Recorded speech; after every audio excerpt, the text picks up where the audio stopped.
What is going on with Kyle Hendricks? Plus, we have waiver wire ads and a buy low hitter next on Fantasy Baseball Today in 5.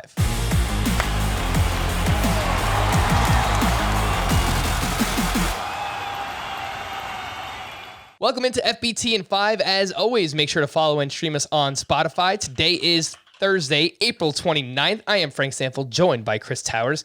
Kyle Hendricks, much like yesterday when we were talking about Kenta Maeda, what is going on with Kyle Hendricks? 3 2/3 innings pitched, 11 hits, 7 earned runs against the Atlanta Braves. Chris, what do we do with Kyle Hendricks?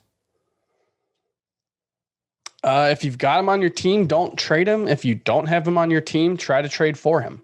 I have not really moved him down much in my rankings. This is an example of a guy with such a long track record of being good.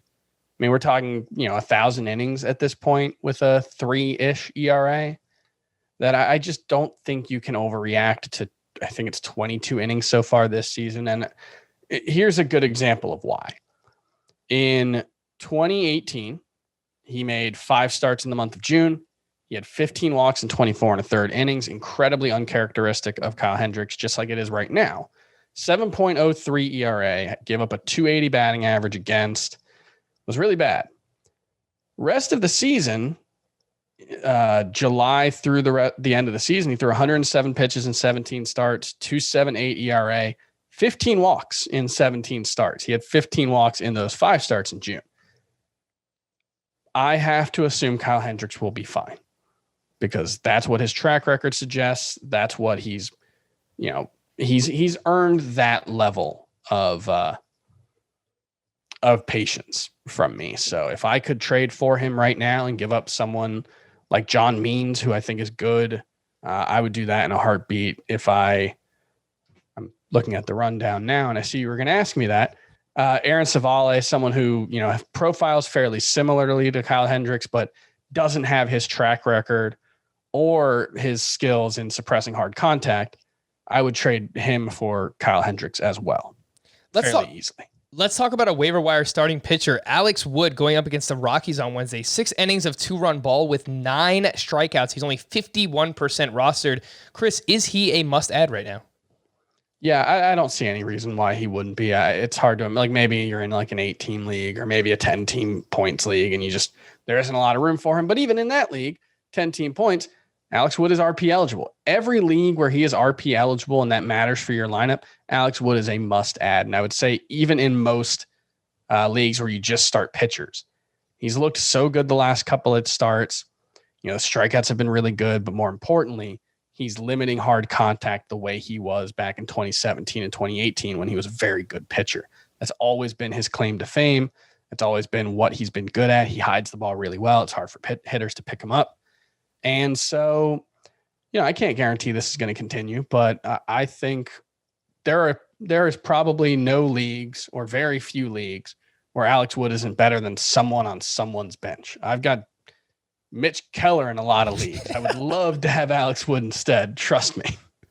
Just stay healthy. That's the biggest key for Alex Wood. But as long as he's healthy, I think he's going to pitch very well in a great park out there, Oracle Park with the San Francisco Giants. And something that Scott White points out often, the Giants have done great with these reclamation project pitchers recently. Kevin Gausman has been fantastic for them, as has Anthony DeSclafani, who we saw throw a complete game shutout earlier in the week as well.